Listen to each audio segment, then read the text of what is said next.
السؤال الأكثر سؤالا في الدي ام، ناس كتيرة بعتت لي في انستجرام وتيك توك وصحابي كمان: امتى اروح للايف كوتش؟ هلخص لكم الحالات اللي ممكن تحتاجوا فيها انكم تروحوا للايف كوتش.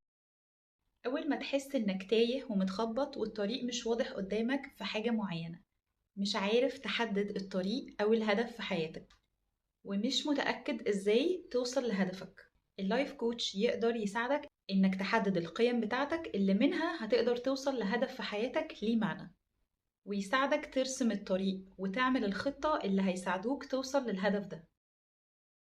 رقم 2، لو انت بتعاني من المماطلة او التسويف ومحتاج تتعلم ازاي تحفز نفسك، بمساعدة اللايف كوتش تقدر انك تتعلم تبطل تسويف وتكتسب عادات جديدة تساعدك توصل لأهدافك. لو مهتمين تعرفوا اكتر عن الكوتشنج، تابعوا الابيسودز اللي جايه.